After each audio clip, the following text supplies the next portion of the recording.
Donneront de traduire en cassoulet pour ceux qui ne savent pas de quoi je parle, ou comme une idée absurde dans la tête de Marlène Schiappa. Il faut que ça sorte. Ce n'est ni bon ni mauvais, c'est juste un trop-plein naturel, la tectonique des plaques de la connerie humaine, et plus on aura refusé de traiter les problèmes en amont, plus on aura forcé à cohabiter ensemble des chats et des chiens en empêchant tout le monde de remuer la queue au prétexte que ça pourrait être mal interprété, plus s'accumulera la pression dans la cocotte minute. La tabouisation absurde d'une violence, pas forcément physique, mais aussi mécaniquement nécessaire qu'inévitable, du surcroît en la bridant par une contre-violence étatique, sans vertu exutoire qui, tout en augmentant le différentiel en nombre d'yeux entre les patates et les gilets jaunes, laisse les endroits qui en auraient besoin aussi dénués de police que les fesses de notre First Lady avant onction de crème hydratante que certainement on lui livre à nos frères par semi-remorque, ainsi que le refus de tolérer un relâchement des tensions par petites touches, en obstruant la soupape de sécurité des paroles offensantes et de l'humour des placés qui n'ont jamais tué personne, conduisent toujours à des explosions cataclysmiques. Ce sont les tensions non résolues, aggravées par le façonnage castrateur de l'individu à l'opposé de sa nature profonde, façon bonsaï cryptocaduque non binaire, et la négation des réalités ontologiques qui débouchent sur la violence, et non la violence, laquelle une fois la tension retombée s'arrête toujours toute seule, qui provoque la tension. La guerre civile qu'on nous concocte est simplement la tentative de canaliser l'explosion, devenue inévitable pour avoir trop longtemps nié le réel et piqué dans la caisse, en poussant une partie de la population contre l'autre, afin d'éviter que la dite violence ne suive son cours naturel en direction de l'État, des élites et du système.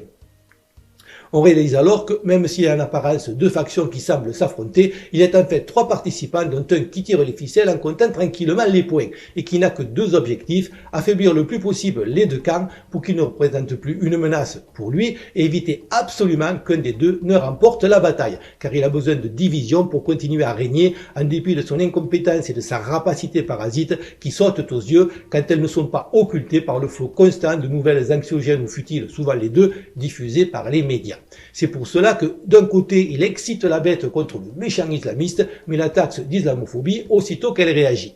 Avant de parler de guerre civile, il serait bon de préciser guerre de qui contre qui. Aux yeux du système, c'est extrêmement simple. Les Français, qu'il a parfaitement identifiés, et cherchent à détruire en raison de leur capacité à faire corps contre les pseudo-Français qu'on s'emploie à transformer en anti-Français que leur dissension et incompatibilité rendent beaucoup plus facile à manipuler.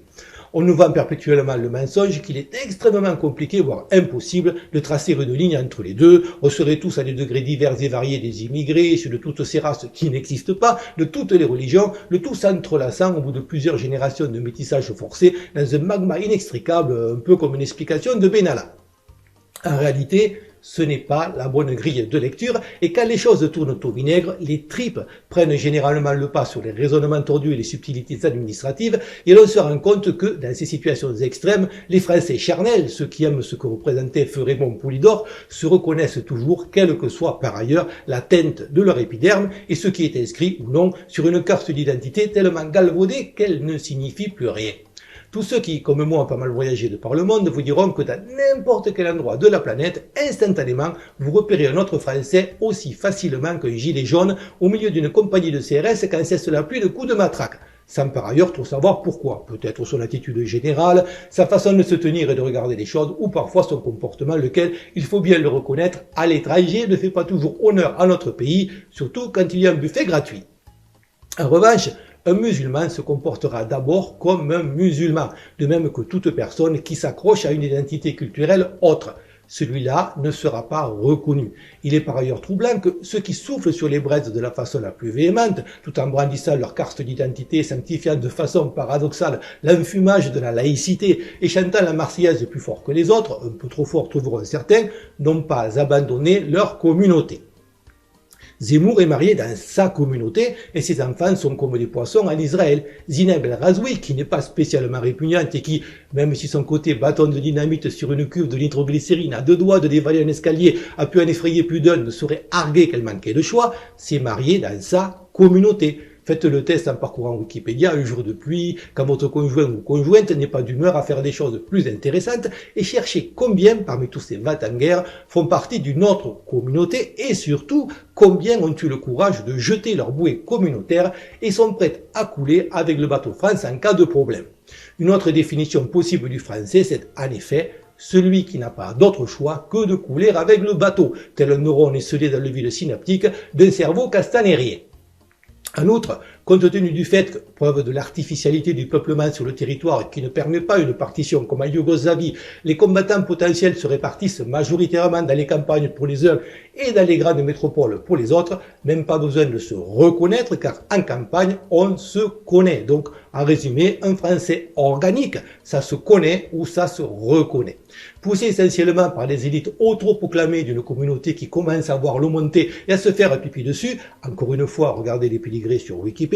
et qui a réussi par son soutien à l'immigration à imposer chez nous un conflit israélo-palestinien qui nous concerne autant qu'un furoncle sur les fesses de Lady Gaga, on nous vend le discours que l'autre camp se limite à l'hydre musulmane à laquelle on essaie malhonnêtement de circonscrire la dite immigration et le problème. J'ai toujours considéré que l'islam comme le judaïsme sont parfaitement compatibles avec la République. Ce n'est d'ailleurs pas les républiques islamiques qui manquent, mais pas avec la France. Ce qui se voit comme le nez au milieu de la figure à travers les problèmes qui surgissent dès lors que l'on dépasse un nombre raisonnable de leurs ressortissants dans le macrocosme français ou dans le microcosme politico-médiatique. Notre laïcité est faite sur mesure pour détruire le catholicisme, ce qui est sa seule finalité, mais n'est absolument pas calibrée pour contingenter d'autres religions qui ne sont pas des religions de paix et qui du coup ne se laissent pas faire. Les fêtes juives n'étant quasiment que des commémorations de massacres qu'ils ont perpétrés. Quant à l'islam, il faudrait vraiment arracher beaucoup de pages du Coran pour y voir des colombes qui roucoulent. L'immigration, ce n'est pas que l'islam, lequel, après avoir joué son rôle, compte tenu en dépit des rivalités entre chiites, sunnites, autorites diverses et variées, de sa vocation fédératrice gênante pour un pouvoir qui a besoin de division maximum, sera avantageusement remplacé par une immigration africaine, laquelle, quand elle s'adapte mieux que certains musulmans qui, dans ce cas, ont tendance à les gonfler, mais dont, à part peut-être Sibeth Ndiaye, on ne nous envoie plus depuis longtemps la crème de la crème et qui s'écharpe alors en fonction des ethnies, des tribus et autres subtilités qui nous échappent et qui la rendent peu susceptibles, alors qu'ils ne l'ont jamais fait chez eux, de s'unir chez nous et de faire front comme ce qu'il reste de la France qu'on essaie de briser pour cette même raison. Maintenant qu'on connaît les protagonistes, voyons comment la guerre pourrait se dérouler. Compte tenu de la répartition des forces dans un premier temps, elle sera forcément larvée et on peut dire qu'elle a déjà commencé. Attentats et agressions de côté, répercussions molles sur des mosquées de l'autre, et va s'intensifier au fur et à mesure que le nombre de morts va croître, des morts qui seront paradoxalement en premier lieu les autruches des deux bords, qui vivent la tête dans le sable et le cul en l'air, position qui évoque probablement la prière pour les musulmans dits modérés, largement minoritaires et en terrain hostile en zone rurale, qui font comme si ça ne les concernait pas, et rappellent probablement les postures LGBT aux bobos immigrationnistes des villes, les mêmes qui ont manifesté contre l'islamophobie entre deux Allahu Akbar pacifiques, jetant de l'huile sur le feu en soutenant des revendications communautaires plus énervantes qu'un roman de BHL lu par Bruno Le Maire pendant une crise de sciatique lorsqu'on a tombé la télécommande de la télé, et qui, pour de simples raisons de proximité géographique, n'ayant tiré aucune leçon du Bataclan, constitueront la cible privilégiée des excités de l'autre bord.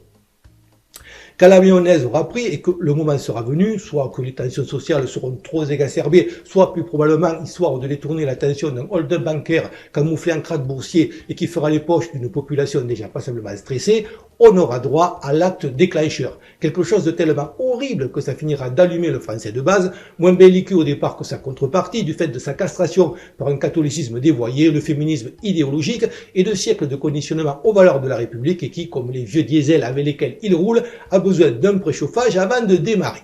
Le plus horrible que je puisse imaginer serait un massacre dans une maternité, probablement en province, pour que la chose porte, si l'on tient compte du fait qu'ailleurs, la part de prénoms musulmans, lesquels ne sont qu'une partie des prénoms étrangers, excède déjà parfois les 50%. Une autre variante pouvant être un égorgement sélectif à même les couveuses de tous ceux qui n'ont pas un prénom musulman sur leur bracelet d'identification. Faisons confiance à l'inventivité du système qui ne nous a jamais déçus et n'a même pas besoin de se préoccuper de rendre les choses logiques ou cohérentes. À partir de là, les choses devraient s'enflammer comme les mosquées et refuges de migrants en campagne, tandis que la police étant mobilisée pour protéger les élites en centre-ville, on aura des razzias de représailles dans les banlieues pavillonnaires. Parallèlement, un certain nombre d'alimentaires quitteront le navire et ce sera la ruée vers les pays d'origine, lesquels fermeront vite la porte, peu désireux de récupérer une population excédentaire et souvent à problème dont ils étaient contents d'être débarrassés, ce qui renforcera encore la panique, les flots se déversant alors sur l'Europe, donnant le prétexte d'une intervention humanitaire que, dans un premier temps, le nombre de morts étant encore insuffisant dans les générations encombrantes, c'est-à-dire encore capables de résister, les mêmes qu'on a massacrés pendant la Première Guerre mondiale, les vieux étant considérés comme déjà morts et les jeunes étant déjà écrasés numériquement, Macron différera un peu en jouant les gros bras, conscient que l'armée, elle-même divisée en raison d'un recrutement massif de populations issues de l'immigration et de Français qui, contrairement à la police, refuseront de tirer sur les leurs, sera ingérable. Ce n'est que quand certains réaliseront que les villes, déjà malmenées par les pillages de plus en plus fréquents, sont très faciles à affamer en bloquant les routes et que les cités commenceront à être attaquées dans les villes intermédiaires, ainsi que les commissariats et gendarmeries de part et d'autre pour récupérer des armes, et qu'après d'âpres combats on défenestrera du 8e étage une partie des habitants de quelques cités, qu'on donnera le feu vert pour l'intervention d'une coalition internationale qui tirera sans état d'âme dans le tas pour terminer le carnage et imposer un système encore plus autoritaire, lequel n'empêchera pas pendant des années des attentats de part et d'autre et des sabotages des infrastructures comme au temps de la résistance, le tout transformant la France en un pays d'esclaves multiculturels miséreux au service de ceux qui exploiteront ses richesses et qui le restera faute d'un peuple suffisamment cohérent et enraciné dans le passé pour pouvoir se relever. Je peux me tromper, mais sauf si entre-temps un tremblement de terre, comme récemment en Ardèche et dans la Drôme, fait sauter une centrale nucléaire, ce qui ramènerait nos préoccupations au niveau d'un combat de fourmis pour la possession d'une motte de terre, tandis que l'histoire, s'il y en a encore une, retiendra que sur la fin il nous fallait une boussole pour trouver notre orientation sexuelle, je crains qu'on ne s'oriente dans cette direction qui ne pourra être évitée que si rapidement la tête de Macron finit, figurativement bien sûr, sur une pique. Chose qui ne peut arriver que si on écoute nos tripes au lieu de nos fantasmes et que les Français organiques, seule partie de la population encore capable de le faire, se reconnaissent et font front commun en tant que tel. Et quand je vois des gilets jaunes faire une vidéo d'une naïveté déconcertante appelant une révolution internationale hors sol des peuples opprimés qu'on dirait sortis des fantasmes de Che Guevara et qui, dans le délire des gauchistes qui drivent visiblement la chose, passent à côté de l'essentiel, ça a beau partir d'une bonne intention, je me dis qu'on est encore loin du compte et qu'on met la charrue avant les entrecôtes. Comme d'habitude, je n'ai pas la prétention de détenir la vérité, juste, tant qu'on me laisse faire, de susciter la réflexion par un discours honnête, logique et argumenté, sans autocensure. Je ne filtre aucun commentaire et cette chaîne, par principe, n'est pas monétisée et ne fait pas appel aux dons. Si vous voulez me soutenir, faites-le en likant, commentant et pour les plus courageux, en partageant mes vidéos, afin de toucher un plus large public en espérant que ça puisse contribuer à faire avancer les choses. Merci encore à tous pour votre fidélité et vos encouragements et à bientôt, j'espère.